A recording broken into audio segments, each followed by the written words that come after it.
ମୁଁ ଶରଣ୍ୟା। ଆଜି ମୁଁ ମୋ ମନର କିଛି ଅକୁହା କଥା କହିବାକୁ ଚାହୁଁଛି। କାହିଁକି କେଜାଣି ମୋ ମନ ବହୁତ ଅସ୍ଥିର ହୋଇ ଉଠୁଛି।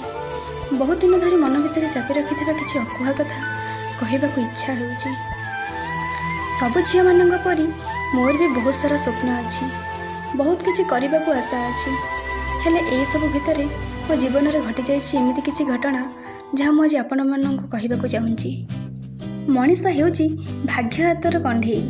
ମୁଁ ସେମିତି ପାଲଟି ଯାଇଛି। ମନ ଭିତର ଭାବନା ନା କାହାକୁ କହିପାରୁଛି ନା ସହିପାରୁଛି। ସେତେବେଳେ ମୁଁ ଛୋଟ ଥିଲି, ଦୁନିଆ ବିଷୟରେ ବେଶ କିଛି ଜାଣିନଥିଲି। ଭଲ ପାଇବା କ'ଣ, ଭାବନା କ'ଣ କିଛି ବି ବୁଝିନଥିଲି। ସେତେବେଳେ ମୋ ଜୀବନରେ ଆସିଥିଲେ ଏମିତି ଏକ ମଣିଷ ଯିଏକି ମୋ ପାଇଁ ଏତେ ଜରୁରୀ ହୋଇଯିବେ ମୁଁ ଜାଣିନଥିଲି। ସେଦିନ ମୁଁ ତାଙ୍କୁ ପ୍ରଥମ ଥର ଦେଖିଥିଲି। କାହିଁକି କେଜାଣି ମନରେ କିଛି ଅନ୍ୟତମ ଅନୁଭୂତି ସୃଷ୍ଟି ହୋଇଥିଲା। ଯେହେତୁ ମୁଁ ସେତେବେଳେ ଛୋଟ ଥିଲି, ଏହିସବୁ ଭାବନାକୁ ଠିକ୍ ରୂପେ ବୁଝିପାରିନଥିଲି। କିଛି ବର୍ଷ ଚାଲିଗଲା। ଯେତେବେଳେ ଏହିସବୁ ଭାବନାକୁ ବୁଝିଲି, ସେତେବେଳେ ଜାଣିଲି କି ସିଏ ହିଁ ମୋ ମନର ରାଜକୁମାର, ମୋ ଜୀବନର ଅଂଶୁମାନ, ମୋ ସ୍ୱପ୍ନ ଆଉ ଭାବନାର ପୃଥ୍ୱୀରାଜ। ମୁଁ ତାଙ୍କ ବିଷୟରେ କିଛି ବି ଜାଣିନଥିଲି, ଏମିତିକି ତାଙ୍କ ପୁରା ନାମ ବି ଜାଣିନଥିଲି। ତାଙ୍କ ଆଖପାଖରେ ତାଙ୍କୁ ଡାକୁଥିବାର ଶୁଣିଛି, ବାସ୍ ସେତିକି। ବହୁତ ଖୋଜିଛି ତାଙ୍କୁ, ବହୁତ ଅପେକ୍ଷା କରିଛି ମଧ୍ୟ। ମୋର ବନ୍ଧୁମାନେ ବି ମୋତେ ବହୁତ ସାହାଯ୍ୟ କରିଛନ୍ତି, ହେଲେ ସୁଦ୍ଧା ମୁଁ ସଫଳ ହୋଇପାରିନି। ଶେଷରେ ହତାଶ ହୋଇପଡ଼ିଲି। ମନରେ ଭଲ ପାଇବା ଆଉ ଭଗବାନଙ୍କ ଉପରେ ବିଶ୍ୱାସ ଥିଲା। ଦିନେ ସେ ହଠାତ୍ ମୋ ସାମ୍ନାକୁ ଆସିଗଲେ। ମୋ ମନର ମରୁଭୂମିରେ ସତେ ଯେମିତି ଶୀତଳର ବର୍ଷା ବିନ୍ଦୁ ଝରି ପଡ଼ିଲା। ମୁଁ ନିଃଶବ୍ଦ ହୋଇଗଲି।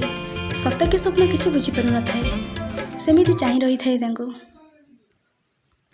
ମୋ ଖୁସିର ସୀମା ନଥିଲା। ହୁଏତ ମୋତେ ସେ ଚିହ୍ନି ପାରିନଥିଲେ। ମୁଁ କ'ଣ କହିବି ଶବ୍ଦ ପାଉନଥିଲି। ମୋ ପାଟିରୁ ପ୍ରଥମ ଶବ୍ଦ ବାହାରିଥିଲା, ଭାଇ ଘରକୁ ଆସୁନ। ଯେହେତୁ ସିଏ ମୋ ଠାରୁ ବୟସରେ ବଡ଼ ଥିଲେ, ନାମ ଧରି ଡାକିବା ଠିକ୍ ହେବ କି ଭୁଲ ହେବ ବୁଝିପାରୁନଥିଲି। ତାପରେ ଚେଷ୍ଟା କରି ତାଙ୍କ ସହ ଯୋଗାଯୋଗ କଲି।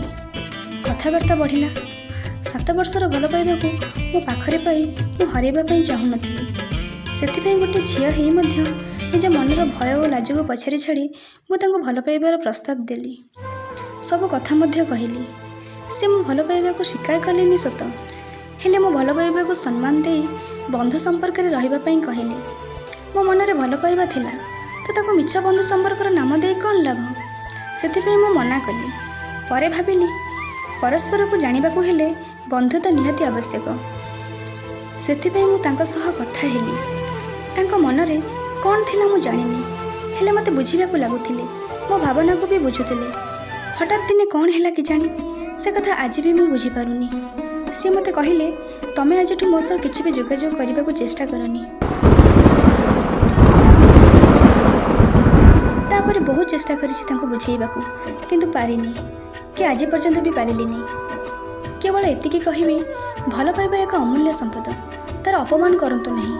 ନିଜ ସମ୍ପର୍କକୁ ଏକ ଛୋଟ ଶିଶୁ ପରି ସାଇତି ଯତ୍ନରେ ରଖନ୍ତୁ। ଆଜି ବି ମନରେ ଭଲ ପାଇବା ଓ ଭଗବାନଙ୍କ ଉପରେ ଅତୁଟ ବିଶ୍ୱାସ ଓ ଭରସା ଅଛି। ମୋ ଅନୁଭୂତିରେ ମୁଁ କହୁଛି, ଯାହାଙ୍କୁ ମୁଁ ବହୁତ କଷ୍ଟରେ ପାଇଥିଲି, ତାଙ୍କୁ ମୁଁ ବହୁତ ସହଜରେ ହରାଇଦେଲି। ଆପଣଙ୍କର ମୂଲ୍ୟବାନ ସମୟ ମୋତେ ଦେଇଥିବାରୁ ବହୁତ ବହୁତ ଧନ୍ୟବାଦ।